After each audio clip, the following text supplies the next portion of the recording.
الحديث السادس عن أبي هريرة رضي الله عنه أن النبي صلى الله عليه وسلم قال: إذا جلس بين شعبها الأربع ثم جهدها فقد وجب عليه الغسل. أخرجه البخاري ومسلم.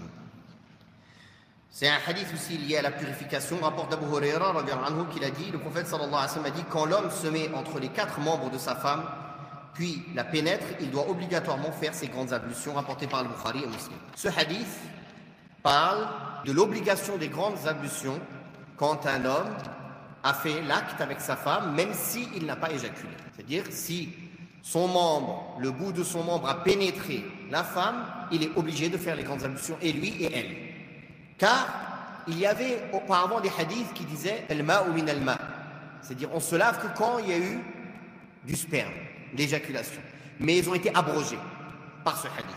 Et il y a eu unanimité des savants après. Au début, il y avait divergence, certains sahaba, mais quand tout le monde a su ce hadith et les autres hadiths qui viennent appuyer cela, comme إِذَا الْتَقَى الْخِتَانَانِ فَقَدْ وَجَبَ الْغُسْلُ.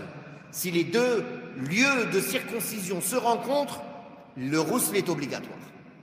Dans ce hadith, on voit que la métaphore était utilisée par le prophète sallallahu alayhi wa sallam pour parler de choses qu'il est honteux de citer directement. Comme il a dit, s'il s'assoit entre ses quatre membres et d'autres. Et il y a des savants, comme Al-Jurjani, dans son livre de la métaphore, qui a rapporté toutes les métaphores utilisées dans le Coran et la Sunna quand il s'agissait de citer des choses que si on les citait directement, ce n'était pas l'habitude ou c'était honteux chez les Arabes.